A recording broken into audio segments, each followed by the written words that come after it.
From our Chicago studios, this is the Muslim News on Muslim Network TV. Assalamu alaikum, I'm Samana Siddiqui. A Republican congressman from Texas is under fire after comparing shopping malls in Dallas to Pakistan. This and more on today's show, so stay tuned. The United States has moved more stealth fighter jets closer to the Middle East as tensions with Iran continue. 6 F-35A Lightning II aircraft from the Vermont Air National Guard landed at Lakenheath in the United Kingdom on Monday after crossing the Atlantic. The jets were supported by 3 KC-135 refueling aircraft that landed at a nearby base. The deployment follows U.S. warnings that military action could be considered if talks with Iran over its nuclear program fail. The United States has also increased its air presence in the region. It now has multiple squadrons of F-15 and F-16 fighters, along with A-10 attack aircraft. Additional missile defense systems have also been deployed. Officials say more than 100 U.S. transport flights have moved equipment into the region in recent weeks. New York City's top official in charge of helping the homeless has stepped down after 18 people died during a recent severe cold wave that gripped the city. Molly Wasso Park, commissioner of the Department of Social Services, resigned on Monday. She was responsible for programs that assist people experiencing homelessness across the city.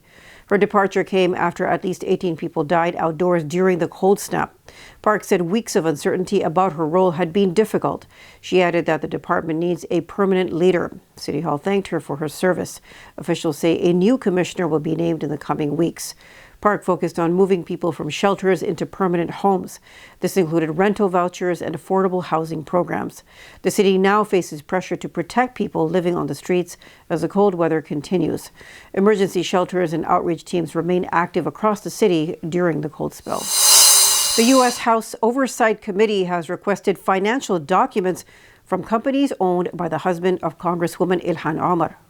Committee Chairman James Comer asked Tim Mynett to provide emails, regulatory filings, and other records. The request also seeks details of any business-related travel to Somalia, Kenya, or the United Arab Emirates. The inquiry follows claims by President Donald Trump, who suggested without evidence that a sharp increase in the company's value could involve fraud. Financial disclosures show Mynett's consulting firm rose in estimated value from tens of thousands of dollars to several million within a year. A California winery linked to him also saw a major jump in valuation. Omar's office called the probe a political stunt. A spokesperson said the accusations are baseless and part of a smear campaign. Comer said the committee may issue subpoenas if the requested documents are not provided. Democrats say a Republican counter-proposal on immigration enforcement reforms is vague and incomplete. Party leaders in Congress say the plan lacks details and legislative text. Senate Minority Leader Chuck Schumer and House Minority Leader Hakeem Jeffries say the proposal fails to address concerns about the conduct of Immigration and Customs Enforcement, or ICE. They say Democrats are waiting for a fuller plan. Lawmakers face a shrinking deadline to avoid a shutdown at the Department of Homeland Security. A temporary funding measure passed last week keeps the agency running until Friday. Democrats want changes to immigration enforcement policies before approving a full-year budget. Republicans say most of those demands are unacceptable. The dispute follows public anger after federal immigration agents killed 2 U.S. citizens in Minnesota during immigration operations in January. A U.S. immigration judge has dropped the deportation case against Turkish graduate student Rümeysa Öztürk. The decision ends nearly a year of legal action after her arrest by immigration agents. Öztürk is a PhD student in child development at Tufts University.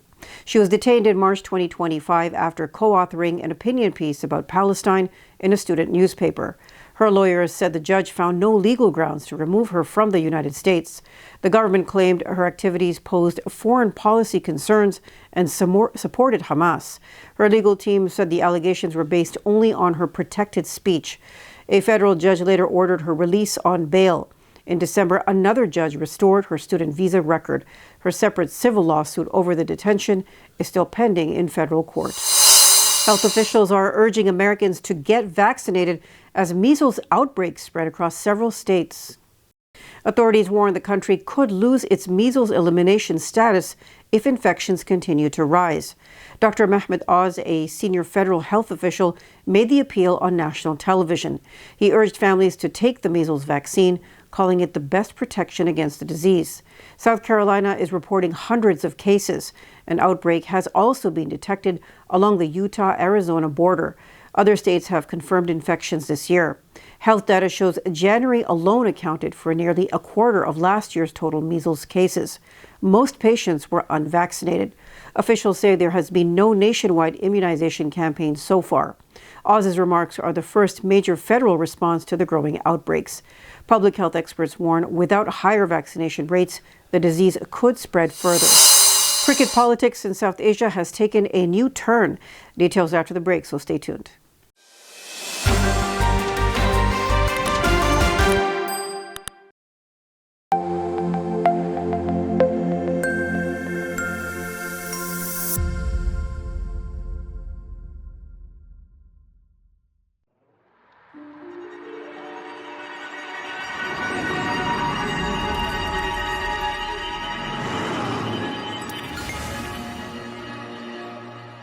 My name is Layla. I was an average kid until Zula Inc. broke into my life because my dad discovered time travel. After that, everything changed.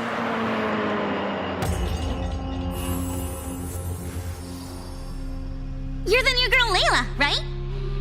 Whoa! What if I don't fit in? Abdullah! Do I hear my name? Oh! Welcome to Vancouver, cuz. Whoa! Whoa! You four have been specially chosen to take our project into the next generation. You can time travel? Abdullah! No! Abdullah! Where? Do you really think I don't know why we had to leave Seattle, Mama? Now here, keep these close. These should never leave your wrist.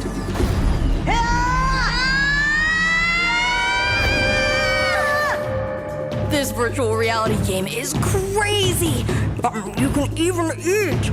This is reality, buddy. We zoomed through a wormhole. Oh no! My Go Watch! It's gone! What does this do?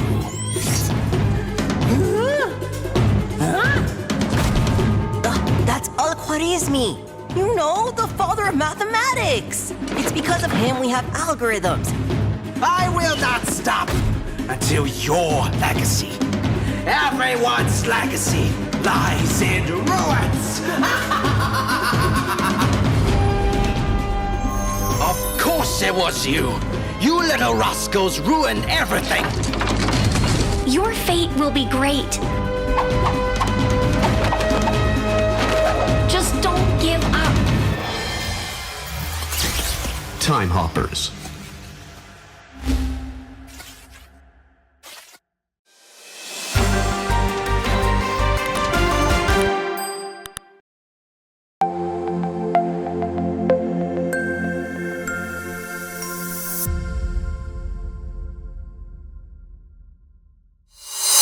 A Republican congressman from Texas is under fire after comparing shopping malls in Dallas to Pakistan. Analysts say the comments have triggered outrage and renewed debate over anti-Muslim rhetoric in U.S. politics. Republican Congressman Brandon Gill said he was desperately concerned about what he called the Islamization of the Dallas area. In an interview with a right-wing streaming channel, Gill said some constituents feel their local malls look like Pakistan, not Dallas. Gill also referred to growing mosques and Muslim communities in North Texas. He linked them to what he called cultural and demographic changes. Muslim leaders rejected those claims, noting that their institutions follow all local, state, and federal laws. Data shows Dallas has one of the largest Pakistani-American populations in the United States. Several Texas cities have recently celebrated new Muslim religious centers, highlighting growing diversity across the state. Observers say the controversy comes amid a wider rise in anti-Muslim rhetoric in Texas politics. Cricket politics in South Asia has taken a new turn. Pakistan and Bangladesh joined hands in a dispute over the T20 World Cup. forcing the India-dominated International Cricket Council, or ICC, to review its position. The crisis began after India's cricket board pushed a Bangladesh fast bowler out of the Indian Premier League, or IPL. Bangladesh responded by banning IPL broadcasts and asked the ICC to move its World Cup matches out of India for security reasons. When the request was rejected, Bangladesh refused to play in India and was replaced by Scotland. Pakistan then stepped in, announcing it would boycott its group match against India in solidarity with Bangladesh. That threat shook the ICC. A Pakistan-India clash is the tournament's biggest commercial draw. Officials from Sri Lanka, Oman, and the United Arab Emirates intervened. An ICC delegation also traveled to Pakistan for direct talks. Pakistan later withdrew its boycott. In return, the ICC agreed not to penalize Bangladesh and promised it a major event before the 2031 World Cup. Analysts say the incident shows that when boards act together, they can counterbalance India's dominance in world cricket. The standoff is being seen as a sign that new alliances could shape the politics of the game in the years ahead. Several Muslim-majority countries have warned Israel against new measures expanding its control in the occupied West Bank. Foreign ministers from Saudi Arabia, Jordan, the United Arab Emirates, Qatar, Indonesia, Pakistan, Egypt, and Turkey issued a joint statement condemning the steps. They said the policies would tighten Israeli authority and make it easier for Israeli settlers to buy land in the occupied territory. The measures were announced by Israel's finance and defense ministers. They include allowing Jewish Israelis to purchase land and shifting some building permit powers from the Palestinian authorities to Israel. The ministers said Israel has no sovereignty over occupied Palestinian land. They called the steps illegal and a violation of international law, warning that the measures could undermine the two-state solution and regional stability. The countries urged the international community to act and press Israel to halt what they say is a dangerous escalation in the West Bank. Israeli forces killed 9 Palestinians in new attacks across Gaza, despite a U.S.-backed ceasefire in place since October 10th. 3 people died after an Israeli strike hit a residential apartment on Al-Nasr Street, west of Gaza City. The area lies outside Israeli deployment zones under the ceasefire. In southern Gaza, a Palestinian fisherman was wounded by Israeli fire off the coast of Khan Yunis. Israeli soldiers killed a 54-year-old man near Abu Tamam School in Beit Lahia in the north. A farmer was also shot dead east of Deir al-Balah in central Gaza. 4 more Palestinians were killed in the south. The Israeli military claimed they were gunmen emerging from a tunnel near Rafah. The health ministry says Israeli forces have killed 581 Palestinians and wounded 1,553 others since the ceasefire began. Protesters in Gaza have gathered outside the office of the Red Cross, demanding justice for Palestinian prisoners and the return of detainees' bodies. Families of detainees staged a weekly sit-in in the southern Gaza city of Khan Yunis. They accused Israel of violating the rights of Palestinian prisoners. Among the protesters was the wife of Dr. Adnan al-Bursh. He was the head of an orthopedic department who died in Israeli custody. She joined the protest with her children, demanding the return of her husband's body. She also urged international organizations to act and called for the release of detained doctors and all prisoners. Former detainees say many prisoners were abused. Doctors and rights groups report severe malnutrition and injuries. Palestinian prisoner groups say more than 100 detainees have died in Israeli custody since the start of Israel's genocide in Gaza. They also say dozens from Gaza died after enforced disappearance. Families say they will continue weekly protests until prisoners are released and bodies returned. Police in the northern Indian city of Lucknow say a months-long verification drive has found no illegal Bangladeshi or Rohingya migrants, despite repeated claims by politicians. Police teams carried out door-to-door checks in Lucknow, the capital of India's largest state of Uttar Pradesh. They verified identity documents and coordinated with intelligence units. Officials say sanitation and waste management workers, earlier labeled as foreigners, were actually Indian citizens. Most were migrants from the northeastern state of Assam, working through municipal contractors. The investigation followed claims by some Hindu nationalist leaders that more than 200,000 illegal migrants were living in the city. Rights groups say the findings challenge political narratives linking Muslim communities to illegal migration and security threats. A mosque in northern England is drawing attention with weekly Pilates classes for elderly men after the noon prayer. packed exercise that focuses on strengthening the body, especially the core muscles of the abdomen, lower back, hips, and pelvis. At Jamia Usmania Mosque in Bradford, mostly retired men gather in the lower hall for a 45-minute session. The class is followed by tea, fruit, biscuits, and friendly conversation. Organizers say the program began with a small group, but interest quickly grew after a video was shared online. Now about 30 men attend each week, and officials have had to cap the numbers. Requests for similar classes have come from mosques across the United Kingdom and even from Malaysia and Canada. The mosque plans to expand the program. Women's Pilates classes are being prepared, and youth social clubs are also in the works. Organizers say the goal is to turn the mosque into a welcoming community hub for people of all ages. Pancreatic cancer may start with help from the body's own nerves. New research from Cold Spring Harbor Laboratory in New York shows nerves work with nearby support cells early in the disease.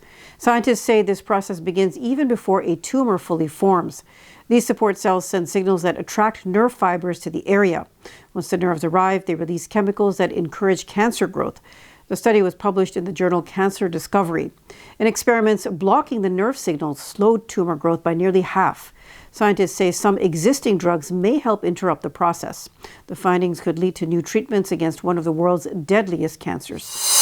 That's all from our Chicago studios tonight. Thank you for watching Muslim News. We are a community channel dedicated to bringing you stories you can trust. Please like, share, and subscribe to our content. You can also comment to let us know what you think of our coverage. Please donate now by visiting muslimnetwork.tv/donate. For more content, keep watching Muslim Network TV. Salam.